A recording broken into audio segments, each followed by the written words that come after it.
LeetCode number 735, Asteroid Collision. So we're given an array of asteroids, which are integers. And for every asteroid, the absolute value is the size and the sign is the direction. So if an asteroid is positive, it means that it is moving to the right. And if it is negative, it means that it is moving to the left. And every asteroid moves at the same speed. So we need to find out what's the state of the asteroids after having the collisions. So in a collision, for example, this one is moving to the left and this one is moving to the right. What happens is they collide into each other and the biggest one survives. And if there is no biggest one, like they are equal in size, then both explode. Okay, so the way we're going to solve this is with a stack-based approach. So we're going to keep a stack of all of the asteroids that we have calculated so far. So we're then going to go through all of the remaining asteroids one by one, and we're going to calculate all of the collisions for every asteroid. Okay, so to doing that, we're going to need the result array, which is going to be what we return at the end, and this is going to be our stack as well. Then we're going to loop through all of the asteroids, and we want to take the value of the asteroid, obviously. And now there are three conditions that just let us push to the result directly.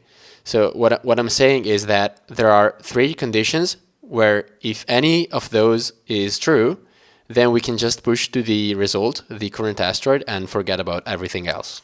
So the first condition is if we have nothing in the result array. Because if our result is currently empty, then there is nothing for us to collide with, right? So we can just push to the result array. Then there are two other conditions.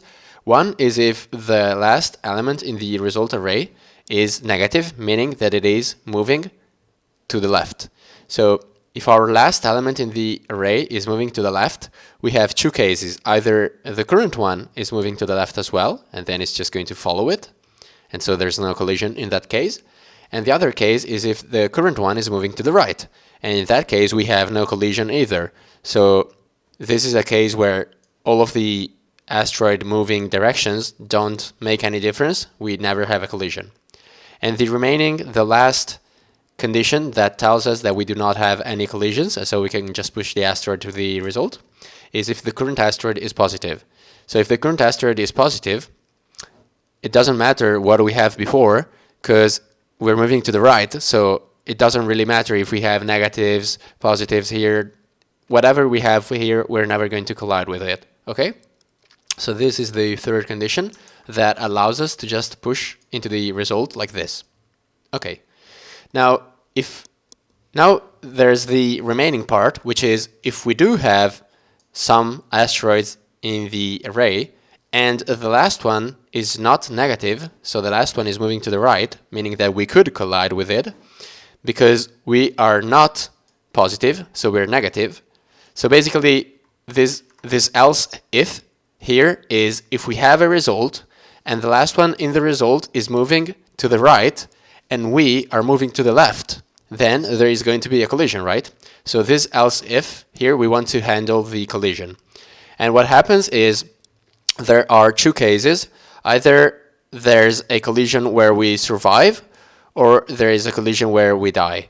So here we do a conditional. We check if the last element is less than our size, meaning that we are bigger or equal to them.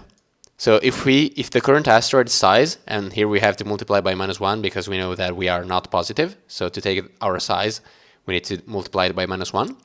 So if our size is greater or equal to the last size, then the thing that we know for sure is that the last element is going to be destroyed by this collision. And then we're just going to have to also check if the current asteroid gets destroyed or not. So the first thing that we know for sure is, okay, the last element in the result is getting destroyed. So we pop it from the result and we forget about it. It's like it never existed, right? So this is the thing that we know for sure, because there is a collision and we are at least as big as the last element. And now the other condition is we need to know whether or not we are destroyed as well or not. So here's the condition. If we are actually greater, strictly greater, so we're not equal, we're just greater, then what we do is we want to basically loop through this function again with the same I index. So if we don't decrement I here, which is what we do, we're going to increment I, and that means that we'll go to the next asteroid, and the current one is never going to get pushed to the array, right? So instead, what we do is we check if the current asteroid is greater. If it is, it doesn't get destroyed, so we don't want to forget about it. We don't want to go to the next one yet. And so what we do is we decrement I so that the next time that we increment it, we are on the same asteroid, and then we perform all of the checks again. So that's a little trick to basically do all of this over again by decrementing before incrementing. So we have a net change of 0, and so we have the same asteroid in the next iteration.